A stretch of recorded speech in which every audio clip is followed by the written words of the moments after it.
Seestar S30 Pros had a huge update, the ability to capture 180-degree Milky Way panoramas. That's what I'm really excited about. That's what I've come out here tonight to test. I'm in the foothills of nowhere on the border of Queensland and New South Wales here in Australia.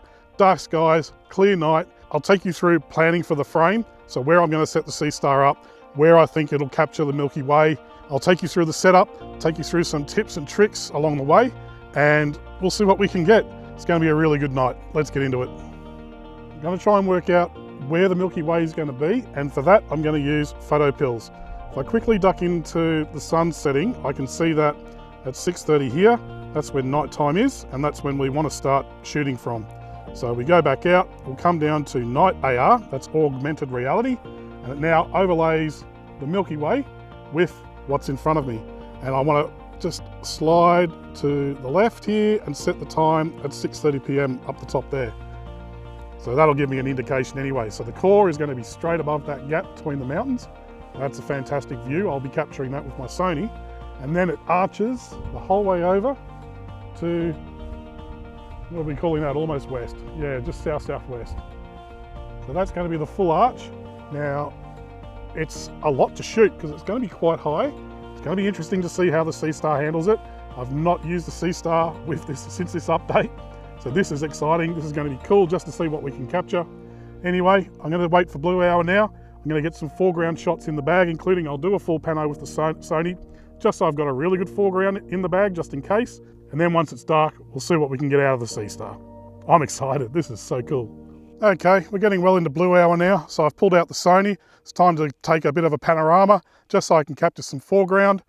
At the moment, I'm sitting on about 2.5 seconds per exposure. That's bright enough to capture the ground, but not overexpose the western sky behind me. That way, at least I've got the data there. I can boost it in post, denoise it, whatever. This is not necessary, but I don't know what the foreground's going to look like out of the Seestar, and I want to be able to get a complete photo, so I'm going to capture the foreground just in case I need to use that to blend in with the sky the Seestar captures.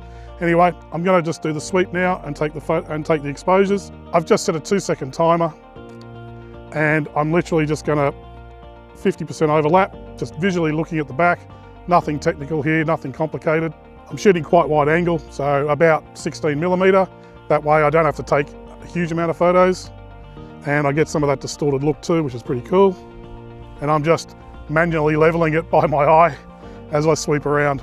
As I said, this is a pretty simple panorama stitch. All right, so there we go. I've got the photos in the bag now. Let's get the Seestar out and set up, and we'll wait for proper night, and we'll start capturing the Milky Way. I'm excited. Should be cool. Okay, we've got the Seestar set up for alt-azimuth shooting, so it's in alt-az mode. That means the tripod is 100% dead level, and I've got the Seestar mounted. I've just faced it north. I don't think it needs a specific direction to start this process. It will work out where it's pointing once it sees the stars. All right, we'll power up now and we'll get into the app. Unfortunately, I lost a bit of video on the night, so I'm simulating this at home for you, but everything is identical to this process. Once you're connected to your Seestar, you want to click on Milky Way, go into obviously the Milky Way settings. Now, if I click the 3 dots at the top right, you can see my live view format. I've selected RAW. I'm doing 30-second exposures. Freeze ground, I'm turning that off because I'm not really interested in capturing the ground. I've done that with my Sony, so I'm all happy there. Save each frame, very important, because I want to be able to post-process this as well. So we're doing that. Anti-dew, it's not a human night, not worried about that. Okay, we're going to back out of there.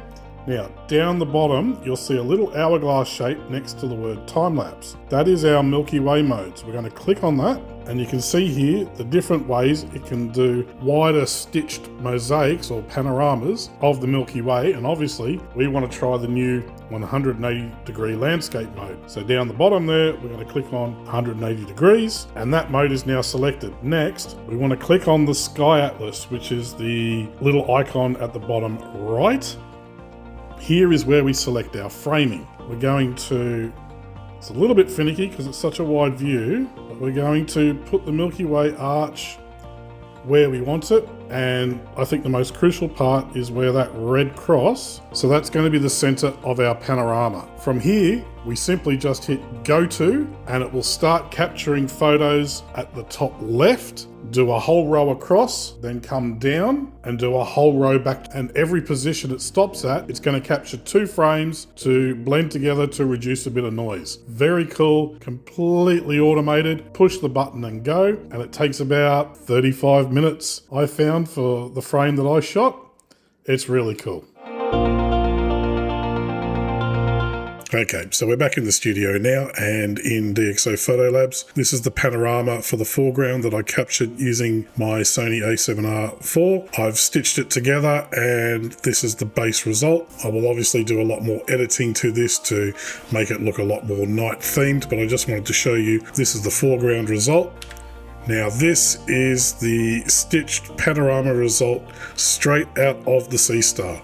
So this is what the Seestar has captured and stitched together, and I think it's actually really amazing. There is some perfectly good stars here, lots of good detail. Yes, there's a little bit of noise, but we can clean that up anyway.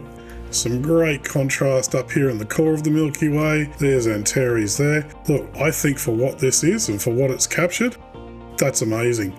That is really cool.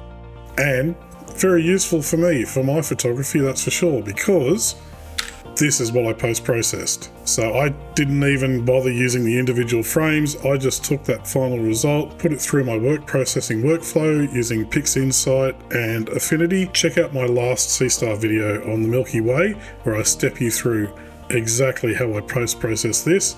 But look at the colors we got here. I mean, look over here. That's the Carina Nebula. That's the Lagoon Nebula.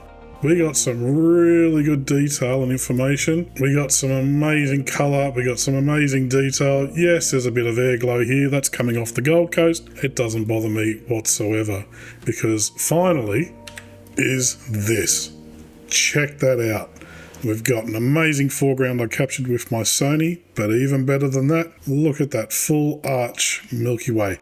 And that is accurate to the location as you saw from the original setup. It was my goal this astro season to actually start shooting Milky Way panoramas. I've never actually done it before with great success.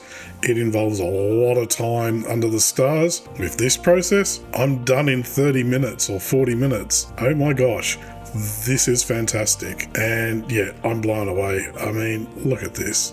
That's nuts. That's huge. I'm so excited to use this for future shots as well, whether it's just the standard Milky Way mode or the panorama. It just saves so much time and gives amazing results. Big thumbs up, ZWO. Big thumbs up. And if you're interested in purchasing any of the DXO software, you can use my discount code MurrayFox in the DXO store for 15% off any new licenses. Link in the description below. Thank you again for watching, and why not check out another one of my videos here.